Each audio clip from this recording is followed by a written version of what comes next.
আমরা যাত্রা শুরু করলাম গেংটিং হাইল্যান্ড, মানে উচ্চভূমি, নট আইল্যান্ড, নট দ্বীপ, উচ্চ জায়গা আর কি। আমরা গেংটিং হাইল্যান্ডে যাচ্ছি। আমাদের যাত্রা শুরু হলো, যে ট্যাক্সি ভাড়া করছি, গ্র্যাব দিয়ে ট্যাক্সি ভাড়া করছি। এটা নিয়েছে 66 রিঙ্গিত। 66 রিঙ্গিত। আমরা যেখানে ছিলাম চায়না মার্কেট বলা, চায়না টাউন থেকে আমরা রওনা দিলাম। ব্যয়বহুল দেশ ভ্রমণের মধ্যে মালয়েশিয়া অন্যতম, কিন্তু সেখানকার সুন্দর, বৈচিত্র্যময় এবং রোমাঞ্চকর জায়গাগুলো মালয়েশিয়া ভ্রমণের চাহিদা আরো বাড়িয়ে তোলে। বুঝছেন, পুরোটাই তো আপনাদেরকে তো দেখাচ্ছে।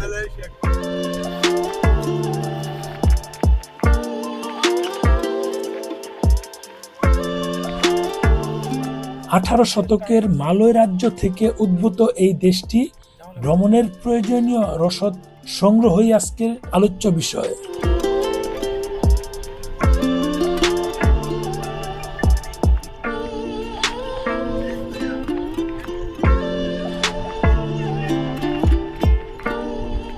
গেন্টিং আইল্যান্ডে আমরা কেবল কার দেখবো, কেবল কারে উঠবো।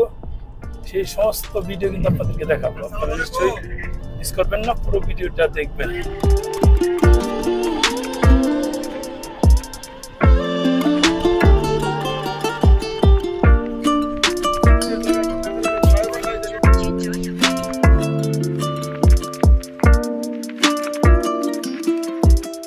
নৈসর্গিক প্রকৃতি, স্বতন্ত্র সভ্যতা, সংস্কৃতি এবং জীববৈচিত্র্যে সমৃদ্ধ মালয়েশিয়া দক্ষিণ পূর্ব এশিয়ার অন্যতম সেরা গন্তব্য।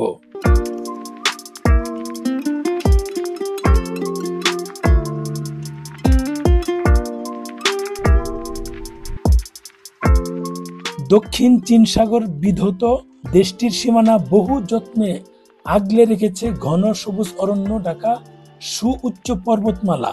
আজকে আমরা গেন্টিং হাইল্যান্ডে রওনা দিয়েছি।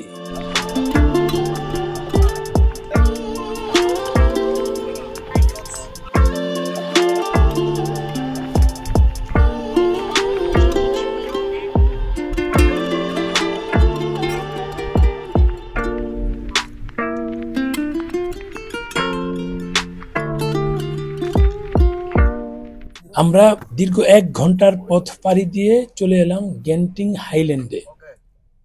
এই যে ড্রাইভার, ওনার গ্র্যাব দিয়ে আসলাম। এখান থেকে এখন আমরা নেমে যাচ্ছি। আমরা নামবো, এই যে নেমে গেলাম। আমাদের ভাড়া হয়েছে 66 রিঙ্গিত, কিন্তু হাইওয়ে টোল দেওয়া হয়েছে, সেটা মিলিয়ে 71 রিঙ্গিত গিয়েছে। এটা কিন্তু চায়না টাউন থেকে এ পর্যন্ত আসলাম। চায়না টাউন থেকে এ পর্যন্ত এই টাকা খরচ হলো। আমরা 3 জন এসেছিলাম। এখান থেকে নেমে আমরা একটু দেখছি, যেহেতু এখান থেকে উপরে ওঠার কথা ছিল, কিন্তু পরবর্তীতে যে কোনো একটা কারণে আমরা আবার উপরে চলে যাই। স্কাই ভিউ পয়েন্ট যেটা আছে সেখানে চলে যাই। আমরা অলরেডি গেন্টিং আইল্যান্ডে চলে এসেছি। কেবল কারে উঠবো। এটা কিন্তু পাহাড়। এই কুয়ালালামপুর সিটির চেয়ে কিন্তু এখানে বেশ ঠান্ডা। পাহাড়, একটু ঠান্ডা আছে। কি অবস্থা?